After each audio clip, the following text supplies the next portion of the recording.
Hey. Hello. Calling Chris Anderson in London. This is Chris Anderson in London, calling Rick Beyer in Chicago. Hey, I'm here. Chris, how you doing? I'm doing really well. How are you doing? I'm doing excellently, and we're here and happy to be welcoming people to History Happy Hour. And as people join us today, we should ask if they can figure out what is different about us today. Now, last week it was the fact that we were wearing headphones for the first time, but this week there's something else that's different. I don't know if anybody can figure it out, but in the meantime, whether you can figure it out or not, let us know that you're here. Say hello, and we're here, of course, every Sunday, whether you are or not. On both the Stephen Ambrose Historical Tours Facebook page and YouTube page, and all of our shows are archived on the History Happy Hour webpage. And Ted is checking in between periods of the Islander Bolts game. Neither of which matter, Ted. Yeah, I don't really care, Ted. Just turn that right off. History is far more important than that. Duncan joining us again from Normandy. We've got Jack and John and Doreen. And the crowd is filling up here. Right. So we switch sides. No, it's not that we switch sides. Sorry, Doug. But I will tell you, because we need to get on with the show. Well, Chris, you tell us. What's different? I got a haircut. Yes, and so did I. So, yes, that long shagginess is gone. And with that seems like a good time, Chris, to jump in and play the world-famous History Happy Hour Open.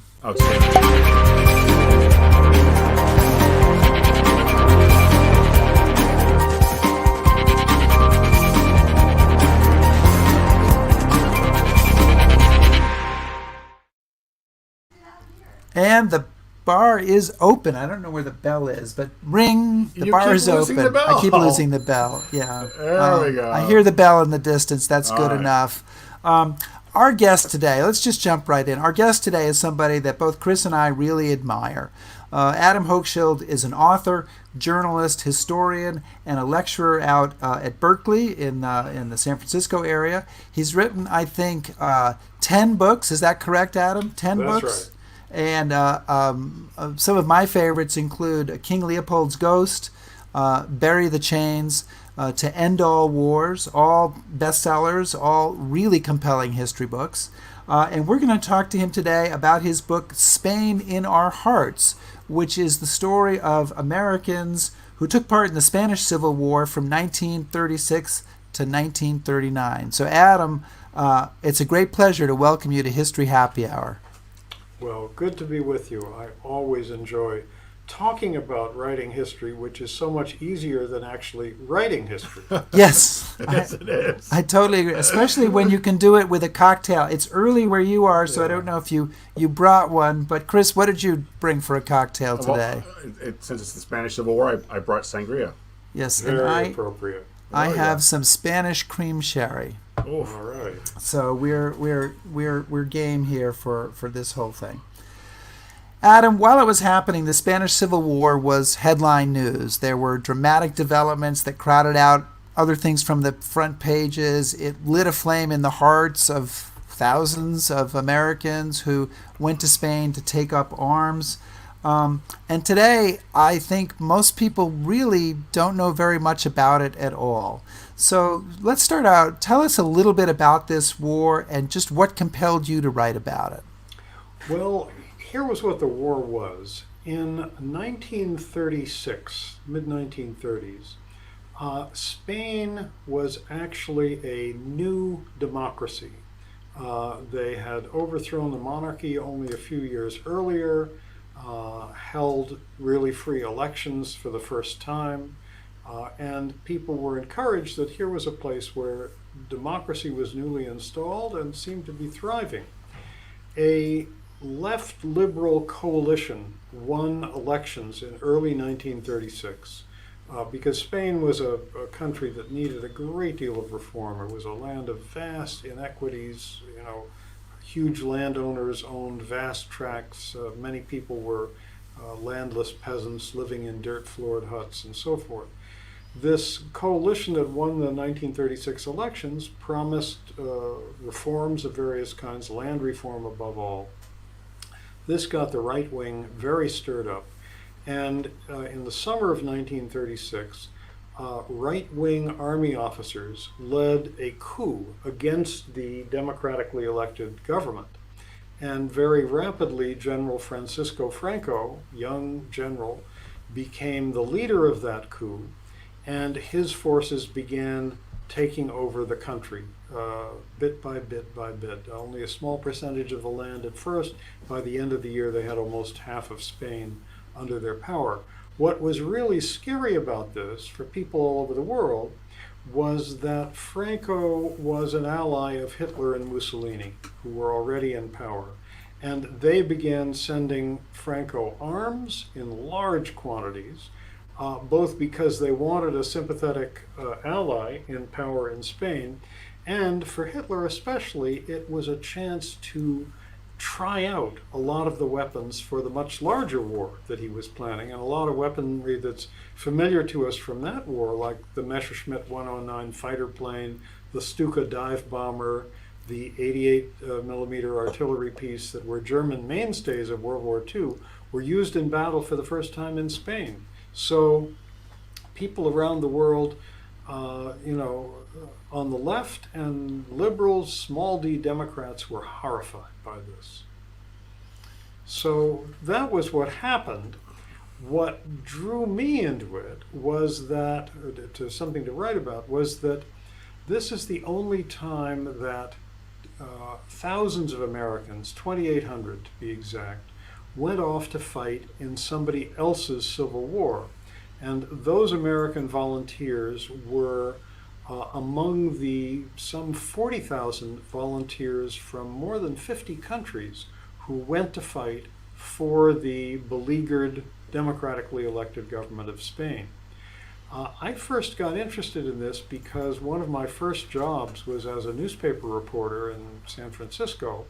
I was 22 years old at the time, and two of the much older reporters at the paper, men in their 60s at that point, were American veterans of the Spanish Civil War.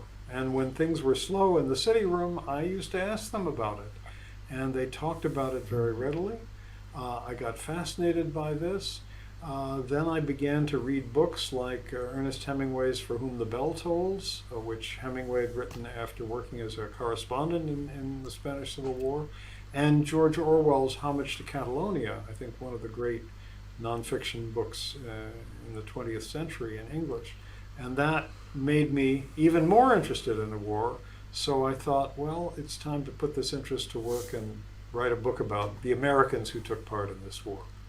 So Adam, if I could, I wanted to read a quote that I was kind of touched by, and it leads into a question about the International Brigades. This is from George Orwell. He says, "In some sense, the International Brigades are fighting for all of us, a thin line of suffering and ill-armed human beings standing between barbarism and at least comparative decency." So, given that, and given kind of the overwhelming response by, as you said, 40,000 international citizens, what brings them there, and how do they get there, and how do they form these international brigades? What is Orwell talking about here? Well, remember that at this time, people all over the world were really alarmed about the rise of fascism. Hitler had seized power in Germany in 1933 and immediately begun rearming the country and making clear that he wanted to expand its territory. Mussolini had been in power in Italy since the 1920s and had gone and conquered Ethiopia. So fascism was on the rise, and there were also semi-fascist governments in power in much of Eastern Europe, from Greece to Lithuania. So people saw this as a rising movement that had to be stopped. Now, the real shame of this period is that the world's major democracies, the United States, Great Britain, and France, turned down the repeated pleas of the Spanish Republic to buy arms. And ironically, the democratically elected government of the Spanish Republic had the money to buy arms. Why? Because Spain had been neutral in World War I, had not spent itself into bankruptcy, as had all the other major countries of Europe, and Spain had one of the world's largest gold supplies. So they had the money to buy, new good weapons from the Western democracies, but the U.S., Britain, France were very afraid of getting drawn into a new world war in Europe, said no, and smaller countries in the West followed their lead. Ironically, the only country that, after several months, once it became clear that Britain, France, and the U.S. were not going to sell these arms to democratic Spain, the only country that stepped forward that was willing to do so was Stalin's Soviet Union, anything but a democracy. And just at the point, mid-1936, when Stalin was beginning the Great Purge, which sent millions of people off to the Gulag, executed hundreds of thousands, maybe as many as 1 million directly. So Stalin did sell arms to Spain in large quantities. They were essential for the Spanish Republic in helping it hold off Franco's nationalists, as they called themselves, for some years. But he demanded a lot in return, namely high positions for both Spanish and Soviet communists in the army. And so this whole war was very complicatedly connected with the question of international communism. Most, though not all, of those volunteers from many countries who went to Spain were Communist Party members or sympathizers. By no means all of them, but most of them were. So it was a sort of strange situation where you had this totalitarian government in the Soviet Union that was helping a democratically elected one try to stay in power. It's a war that I was struck reading your book by the ferocity of the violence in this war. Not simply the battlefield violence, but the sort of terror and violence, before and after the battle. And to a degree by both sides that involves civilians, prisoners, women, and children. And it struck me reading it that there's almost, I guess there's plenty of examples in history, nothing more horrifying than when the people in a country turn against the people who live right, may live right next to them or with whom they've interacted for many years. That's true. I think civil wars often are the worst because sometimes the dividing line goes through every town, city, small village. And that was the case in Spain. The country was politically very polarized into right and left. And, largely that was determined by what class somebody belonged to. The industrial workers voted for the left, the big landowners voted for the right, and Spain had had a considerable history of political violence in preceding decades. Very stormy strikes, striking miners that had, a few years previously, the miners' strike had been put down by the army. Actually, General Franco was the leader of the troops that did that. Hundreds of people were killed.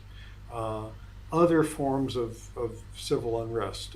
It was a country with a long tradition of political violence.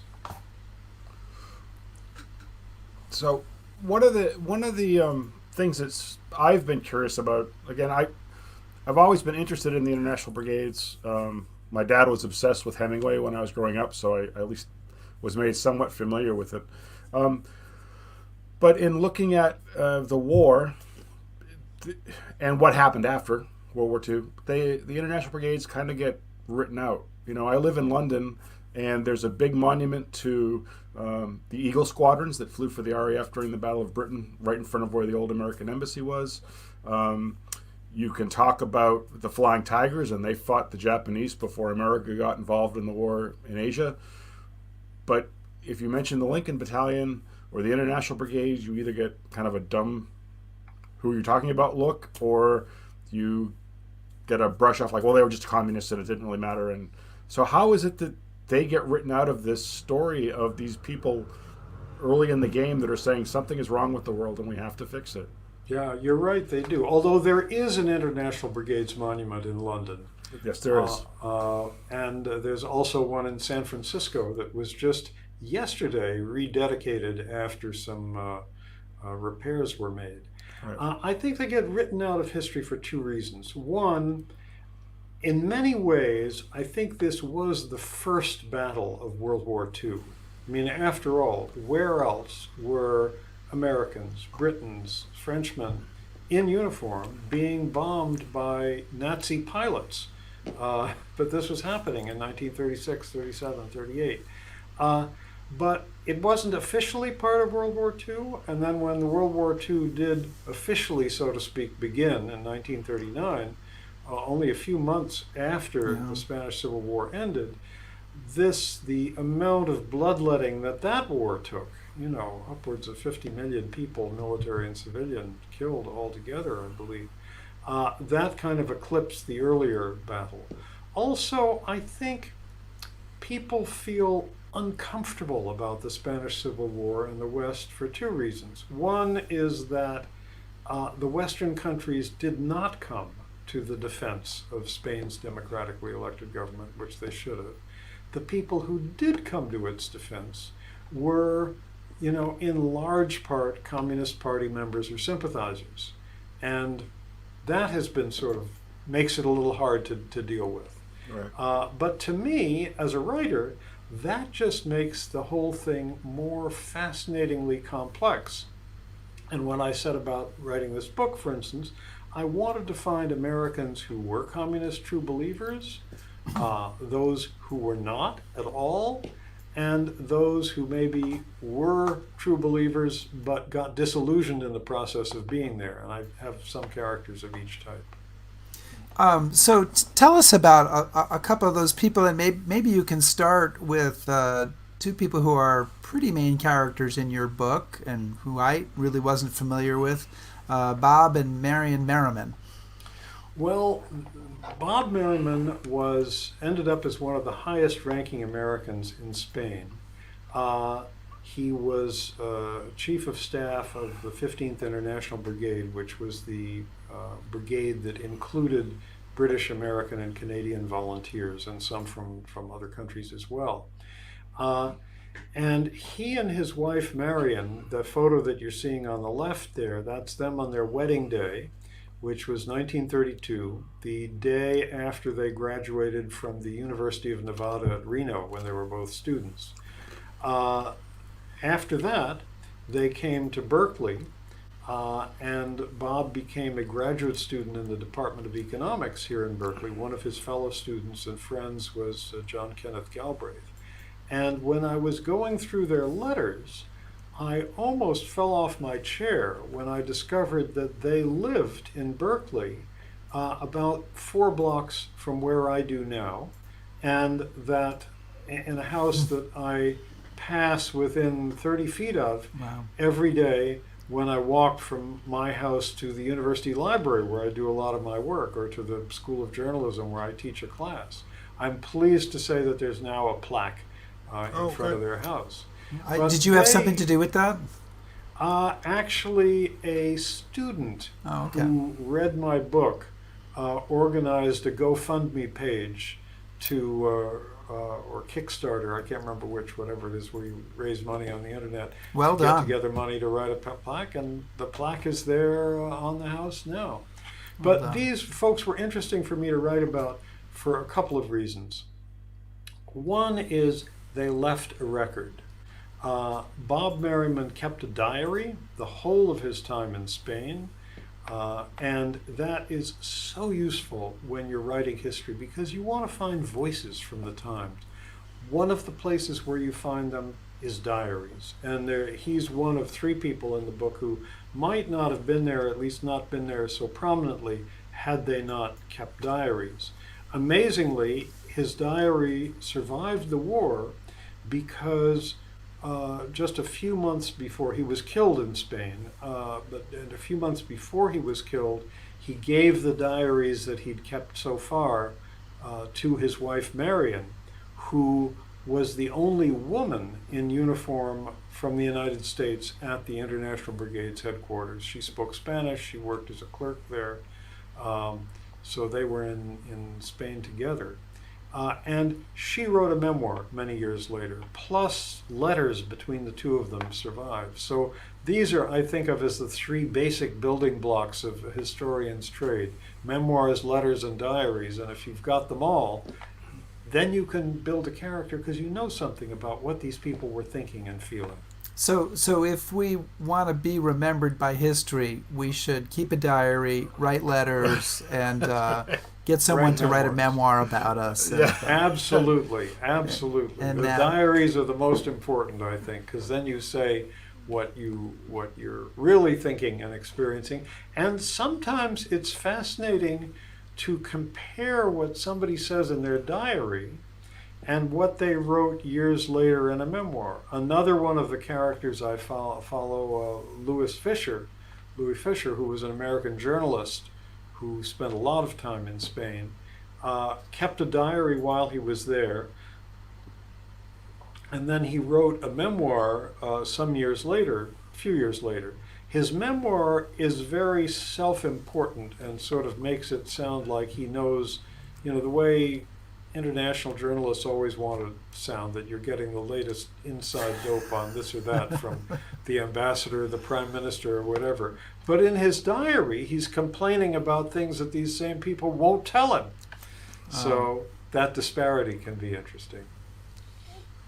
So, one of the other questions, or like I have, or that came up when Rick and I were talking about the show, sort of a chicken and the egg scenario. So Hitler and Mussolini, almost right out of the gate, decide to support Franco. The Spanish government goes to the Western democracies and says, we need help. They kind of just close their eyes or their ears or whatever you have. Stalin steps in. The Communist Party begins to recruit, to send international volunteers to Spain. But in a way that kind of hurts them further on down the road. Does Stalin's involvement and support of the Republican government, does it end up hurting them in the end? No, I don't think so. It was the only place, it was the only major country that would sell them arms. And they needed these arms desperately because they were up against the very best that Germany could produce. I mentioned the Messerschmitt fighter, the Stuka dive bomber, the latest and best artillery piece that was used in World War II, would be later used in World War II. Russia was the only place they could get a supply of arms to fight against these things.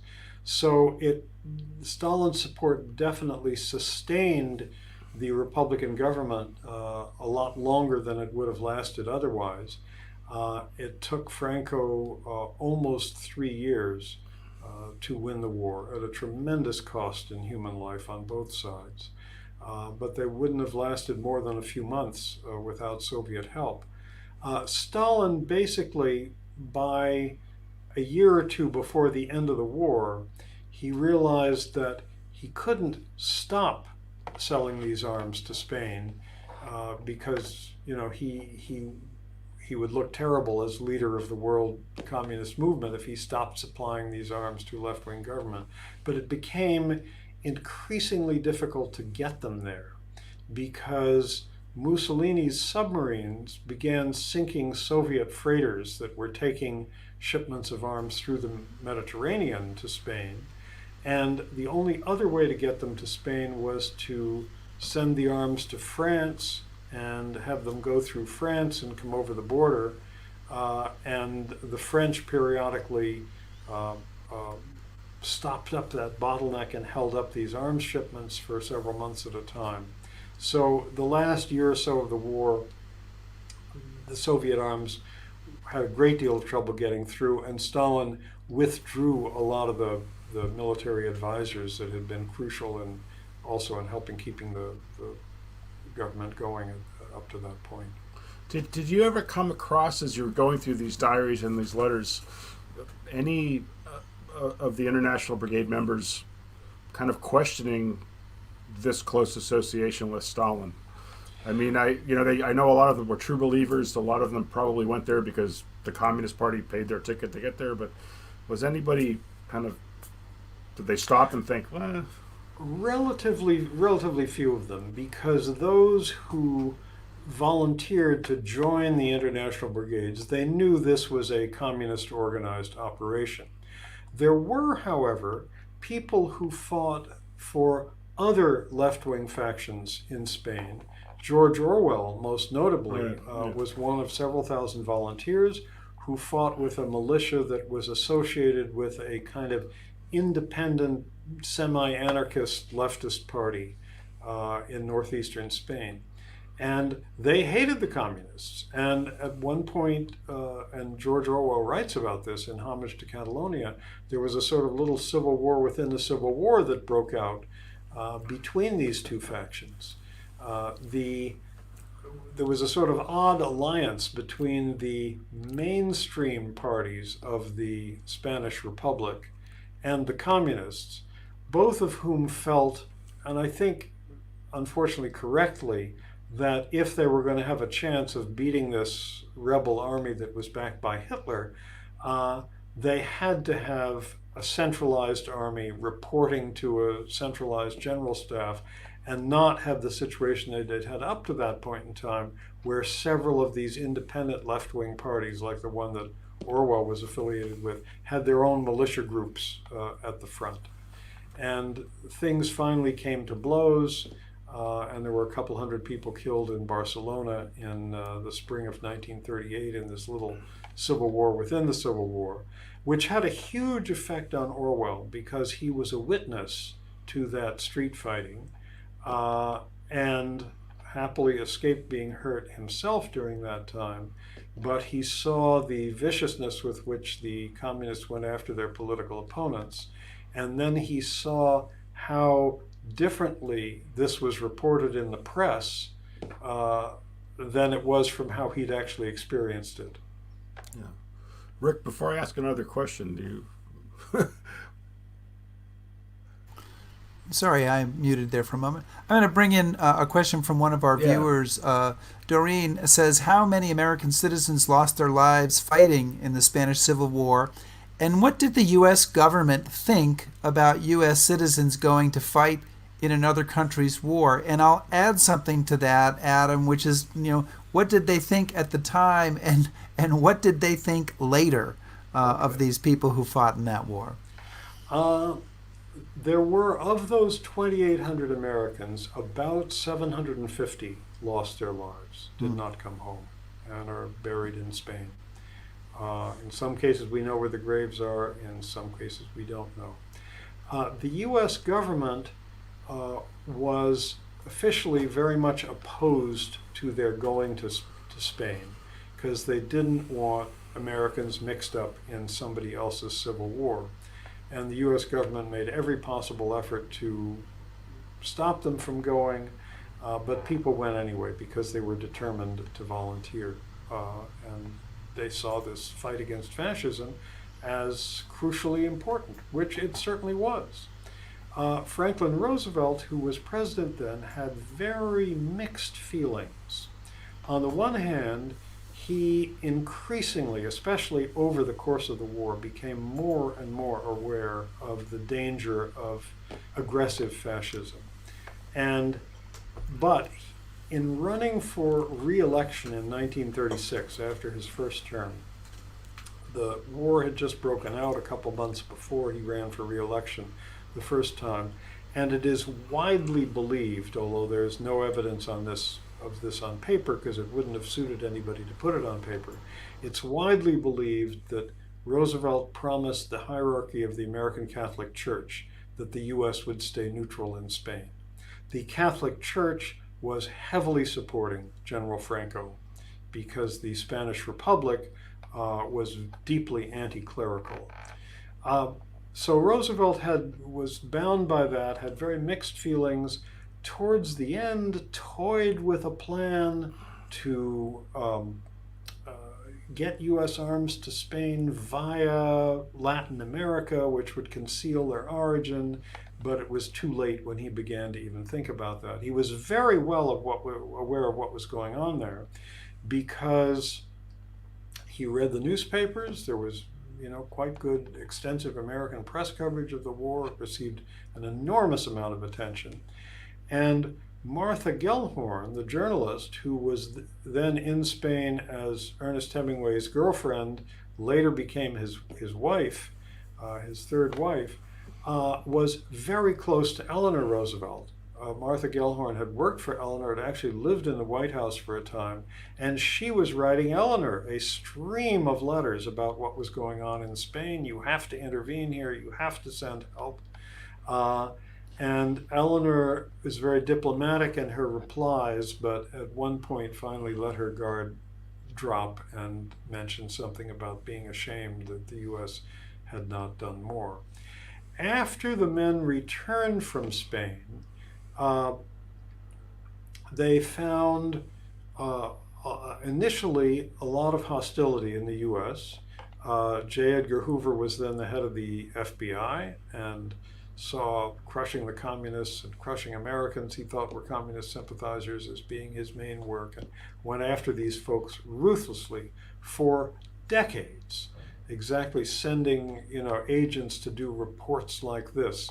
This particular report is dated 10 years after the end of the war, and they're sending FBI agents to investigate a guy who is one of the characters in my book, who was a American ambulance driver in Spain and kept an extraordinary diary.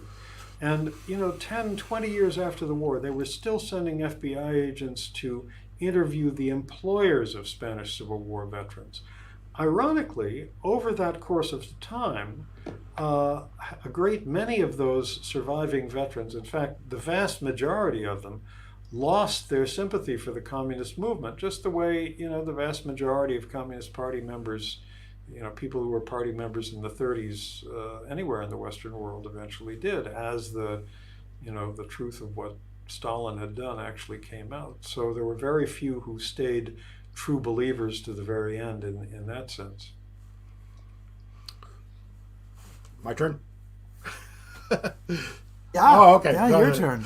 And one of the things that you talk about is the many, incredibly gifted people that were in Spain. They were covering the story. You quote, or you mentioned a statistic where the New York Times had 1,000 front page stories that dealt with the war in Spain. But you also say that this incredibly gifted, large press corps that was in Spain covering the war kind of missed one of the big stories. And what is that big story, and how did they miss it? Actually, there were two big stories they missed, and this is something that always interests me when I write history, because I've been a journalist. I have worked from other countries. Excuse me. Sorry. God bless you. I think that maybe we're in the midst of a lot of smoke from these forest fires in Berkeley, and some of that may have seeped into the house. I've worked as a journalist in other countries, and I know how sometimes it's difficult to know what's happening. You tend to rely on your colleagues. Journalists often sort of travel in packs and practice a certain kind of herd behavior. And because there were so many foreign journalists in Spain, there were a lot of memoirs and letters and so forth about this. The reporters who covered the Spanish Civil War from the Republican side all stayed in the same hotel in Madrid, the Hotel Florida. All sorts of well-documented love affairs took place there, most notably the one between Hemingway and Gellhorn. They ate dinner every night at a nearby restaurant where there was a long table reserved for the foreign press, and they tended to copy each other in their stories. They missed two big stories. The first one was this. The big story from Madrid was the bombardment. Here was the first time that a major European city had been under heavy, sustained aerial bombardment, month after month after month. And these reporters were there. They could look up in the sky and see the German planes, because these were the planes that Hitler had sent Franco. None of them ever stopped to ask, where are those planes getting their gasoline? Which was such a basic question, because there was officially an international oil embargo. No one was supposed to sell oil to Spain. The United States was supposedly, which was then the world's major source of oil, was supposedly abiding by this embargo. But Franco had plenty of gasoline for aviation gas for the planes, diesel fuel for his tanks, regular gasoline to run the army trucks, and so forth. The reporters never asked where it was coming from. Where was it coming from? It was coming from Texas, because the head of the Texaco Oil Company was a fascist sympathizer, a man of Norwegian origin named Torkild Rieber. And he was such an enthusiast for General Franco and other strongmen around the world that he actually made 2 trips to Spain during the war. And he sold Franco Texaco oil at a reduced rate, allowing payment by credit after the war was over. These Texaco oil tankers would leave the Texaco's the terminus of the Texaco pipeline at Port Arthur, Texas, with orders that were shown to the harbor master and so forth, sending them to, Antwerp or Rotterdam or other European ports.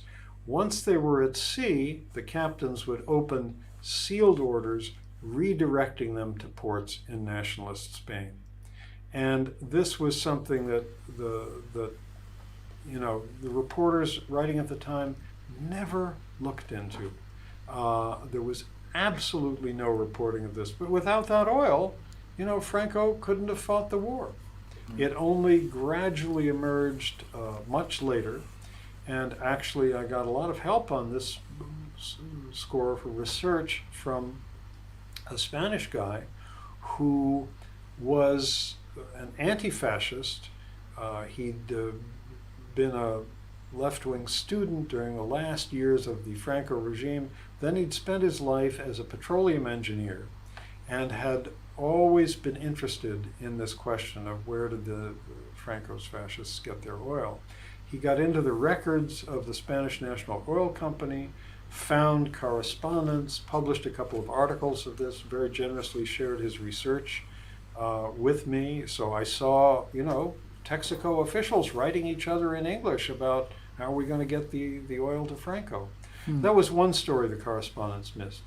The other big story they missed was this, and there were just a few passing references to it, but almost nothing in the daily press. In northeastern Spain, Catalonia, the area that today is around the city of Barcelona and some way inland, and neighboring Aragon. This was an area of the country where the anarchist movement was very strong. This was a political tradition that had pretty much died out everywhere else in the world, but it was always strong in northeastern Spain. And when Franco tried to stage his coup in 1936, it was defeated in that northeastern corner of the country by militias from these anarchist sympathizing labor unions. And for a period of about 6 months, there existed in that part of the country the farthest reaching social revolution that Western Europe has ever seen.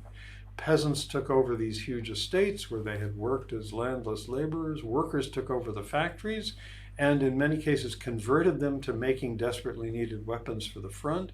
The Ritz Hotel in Barcelona, the city's fanciest, was taken over by its cooks, waiters, and busboys and turned into People's Cafeteria #1 for the poor. And the correspondents weren't writing about this. They were practicing this herd behavior, reporting the bombing of Madrid. And, like many people, both on the center and the left in Spain, they looked askance at these anarchists who were trying to have a social revolution in the middle of a war. And there was almost no reporting on this. George Orwell, who went to Spain sympathizing with these anarchists, did see exactly what was happening and wrote about it very movingly in his extraordinary memoir, Homage to Catalonia. But almost nobody else wrote about it. There was, however, an American couple who were at the heart of all this, and they are the characters I'm most pleased at having discovered to put in the book. The American eyewitness to this extraordinary social revolution who wrote the most about it in English at the time in letters to her family, afterwards in a memoir that was never published, was a 19-year-old woman who had been in Europe on her honeymoon when this revolution broke out. Lois Orr came from Louisville, Kentucky. She had a somewhat older, somewhat stodgier husband. They had gone to Europe on their honeymoon. They were traveling in France and Germany when they got word that, northeastern Spain is in upheaval. The workers are taking over the factories. Lois said to her husband, "We have to go there." They did. They lived there for 10 months. She described this in an extraordinary series of letters home to her family. Later wrote and rewrote a memoir about this period, which sadly was never published, but I was able to read it thanks to her daughter, who gave me copies of it. Adam, one of the things that you do in your books is in all of your books, is you introduce us to a host of characters who maybe were well known in their day, maybe not, but who are not that well known now, who are very active in various movements, and whether it's the movement to end slavery, or whether it's in Bury the Chains, or whether it's anti-war activists in To End All Wars. And I wonder if you can talk a little bit about your how you get started and how you find these people, and how you kind of organize this. And one of the things I really, you sent us this great little document that you had written out, your sort of your character timeline list, and maybe in your answer you can incorporate sort of what this means and how you do this. Because Chris and I both want. I could use your help. we want to improve our writing ability, so we want you to give us some pointers. Well, it's astounding that putting people at the center of writing history should be thought to be unusual or a radical idea in any way. Because after all, it's people who make history. History is composed of people, and yes, there are natural forces, hurricanes and droughts and all sorts of things that sweep over us, but it's still us human beings who are living through all this. So when I set out to write a book about something, where I knew I'm interested in this event, this time and place, the Spanish Civil War, and I'm interested in the Americans who were in it, I think, okay, who's my cast of characters? It's almost like I'm a theater director. I'm casting a play, and I want some American volunteers. I want some American journalists. I want some people who may have been there for other reasons that I can't guess until I find out something about them, like this woman Lois Orr, the 19-year-old from Kentucky. And I look for them, and I think, when I have a dozen or so, I feel, all right, I've got my cast for the book. I mean, if you want to put that thing back up on the screen, I can walk you through who they are. That's at the top, if you can read it's new character list. And I was trying to keep track, as I was planning the outline of the book, who are the main characters that I'm going to have on stage, and when were they there? And of course, I'm always very happy when several of them meet each other in one way or another. Mm-hmm. And you can see at the top, I have FDR and Eleanor. Bob and Marion Merriman, we talked about. Louis Fisher was this sort of windbag journalist, but who wrote a lengthy memoir, kept a diary, and interacted with most of the other people on the list in one way or another. So he's in the book. He's also an interesting case because he's somebody who started off as a true believer in the communist movement, and by the end of his time in Spain, because it coincided with the purges in Russia, where he knew a number of people who perished, he was completely disillusioned, although he never regretted his support for the Spanish Republic. Millie Bennett is sort of a minor character, was an American journalist who was there, who fell in love with a member of the Lincoln Brigade, one of the American volunteers. It's always great when you have people falling in or out of love, especially if they've left a record of it in diaries, letters, whatever. The Orrs were the couple from Kentucky that we talked about. Orwell and Hemingway, couldn't leave them out of a book on Spain. Martha Gellhorn, then Hemingway's girlfriend or partner, later his third wife. Virginia Cowles was an American journalist, very young American journalist, 26 when she arrived in Spain, who I think was the best English language correspondent in the war, and I read a lot of reporting.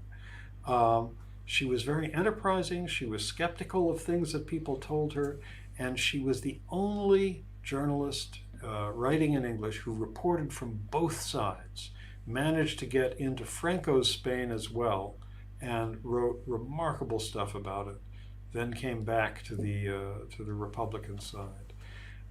Jason Gurney was a British guy. Almost everyone else on this list is American, but he was a British guy.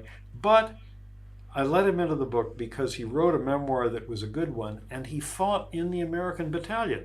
He didn't get on with the people in the British battalion, so he transferred. And he fell in love with Toby Jensky, an American nurse who took care of him when he was wounded. And they had a passionate love affair, which they each described very differently. She was much less passionate about him than he was about her, and described it in letters. Jim Nugas was the ambulance driver. We were speaking about him, who was later spied on by the FBI, wrote a beautiful diary. I think really the finest piece of writing by an American volunteer in Spain. That he died quite young, only about 10, 15 years after the war. Everyone assumed his diary was lost, but then somebody saw it and recognized it on sale in a used bookstore in Vermont in the year 2010. Nobody's sure how it got there. And then it was published, edited by two very fine historians of the war, Peter Carroll and Peter Glazer, and it was an essential document for me because it is so moving. So these were the main people I put in the book. So Adam, you don't come to these topics because you're an expert or you focus on just one time period. You've written fantastic books about the abolition movement and slavery in the Congo and World War I and the Spanish Civil War. So if it's not a specific time period that interests you, what attracts you? What's the story that grabs you that you need to tell? Well, I write a book about a particular time period, not because I'm an expert in it, which I'm not in any of these things, but because I want to learn about it. That's the excitement. I can't imagine anything more boring than writing about just the Spanish Civil War my whole life long, or just World War I, or just anything else. So I love this jumping around between countries and between continents. I go because I want to learn some. I'm interested in a period, but I want to learn something about it. Why do I get interested in a period? Usually because there's some kind of struggle between good and evil, or between people who are trying to remake the world in what they think is a good way, and those who want to stop them. I mean, that's what drew me to the anti-slavery movement. Certainly slavery, one of the great evils of all time. How did this relatively small group of people in England, starting in the 1780s, managed to turn around public opinion on an institution that had been there for thousands of years. Because, not only had the Brits had slaves for hundreds of years, but the Romans had slaves, the Greeks had slaves. It was kind of widely accepted all over the world. And then also, I'm interested when things turn out to be more complex than they appeared, which was certainly the case in Spain, where it was, yes, a fight between fascism and democracy, but when you have the country that's being the principal seller of arms to the democracy, being Stalin's Soviet Union, things get very complicated indeed. So sometimes the complexity of trying to parse that out and just think about how it felt to people on the ground at the time make it even more interesting. So it's probably only fair of us to mention that Spain in Our Hearts is not your most recent book, that is a book called Rebel Cinderella that has come out relatively recently, and I think we did promise the publicist that we would mention it and give you a chance to say what it is and tell people about that. So go for that. Before you go for that, I do actually want to say we've gotten a number of comments and questions from people that we haven't had time to get to, and we apologize for that. And Adam, I hope it's okay if I email you a couple of them, ask if you can give us some short answers on them, and then I'll post them up on the Facebook page, because we don't want to. We've asked people to ask questions, and then here we are not asking their questions because we're so interested in our own questions. But tell us about Rebel Cinderella. Well, again, it's a case where I got interested in people who wanted to change the world. They failed miserably at doing so, as is the case for most of us who set off to try to change the world. But I was still fascinated by it. And there was another reason why, also while it was interesting. This was a chance to get inside a marriage of a little over 100 years ago, where there was an extensive written record, a diary, dueling memoirs, huge hundreds and hundreds of letters. And it was an extraordinarily unusual marriage. Rose Pastor was an immigrant to the United States, Jewish, arrived in 1890 at the age of 11. Family was extremely poor. She had less than 2 years of formal schooling. She had to work for a dozen years as a factory worker in a factory making cigars. By the end of that time, in her early 20s, she was supporting herself, her mother, and 6 younger siblings who'd been abandoned by a ne'er-do-well stepfather. When she was 23, she met and fell in love with a guy who was WASP and from one of the wealthiest families in the United States, James Graham Phelps Stokes, an heir to the Phelps Dodge mining fortune and much other wealth as well. They married in 1905. It was literally front page news in the New York Times and other newspapers all over the country, mentioned in other countries as well, because it was so unusual, a marriage between someone so rich and so poor, and Jew and Gentile, which was extremely unusual for that time. In 1906, the year after they married, they both joined the Socialist Party, and over the next decade or so, they knew, were friends with, and often had as their house guests all the most interesting people in the United States at that time. Emma Goldman, John Reed, Lincoln Steffens, W.E.B. Du Bois, that whole crew of people who were sort of the visionary reformer types in the kind of magical period just before the First World War, when people were so certain that the world could be peacefully reformed, and easily so. So this is this book is the story of this marriage. It's mainly a biography of her, as called Rebel Cinderella, because every reporter in the world who wrote about this marriage at the time saw it as the Cinderella story, Prince Charming in his enormous castle. And indeed, Graham Stokes's family owned what at one point was the largest private house in the United States, 100 rooms. Prince Charming comes along and rescues Cinderella, but She didn't want that role, and she ended up being by far the more interesting, decisive, and complex person. So it's kind of a joint biography. Chris, I'm going to give you the last word here. Just thank you so much for talking about Spain, and since the origin of these shows is about going to places where history happened, I always like to ask one last question, and I know you've traveled to some of the places that you've written about, and I just like to know what you think. Why is it important to go to see where these events happened? Well, you want to see what it looked like, to try to put yourself into the minds of the characters you're writing about. I went to several places in Spain. One that I was particularly eager to see, we talked about the couple, the Merrimans, Bob and Marion Merriman. And Bob Merriman was killed in Spain.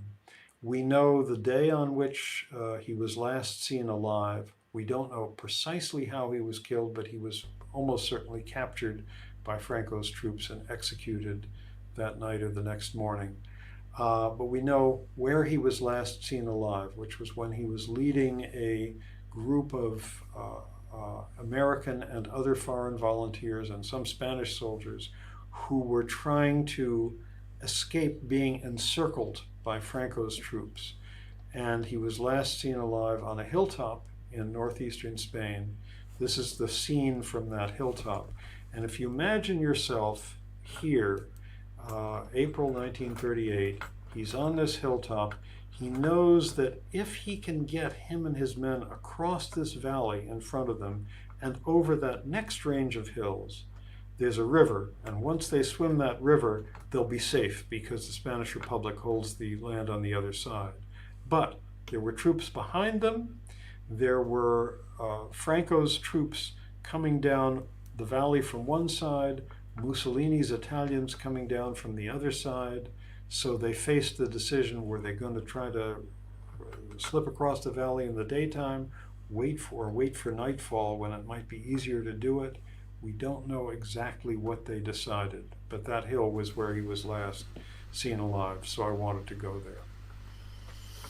Thank you. Well, Adam, thank you so much for joining us. I only have about 78 other questions that we're not going to be able to get to, so maybe we'll have to come back and do it again sometime. But I want to thank again Adam Hochschild, who's the author of Spain in Our Hearts, Americans in the Spanish Civil War, 1936 to 1939, among many other excellent books that, if we haven't said it 3 or 4 times yet and really embarrassed you, we'll say again, that are really excellent and that we really like. And we really appreciate your being with us today. Well, Chris and Rick, thank you both. I really love the chance to be here. Thanks so much. Thank you. Take care. So, Chris, you have a history all around us, I think, for us today, and it's one that Adam mentioned in our interview with him.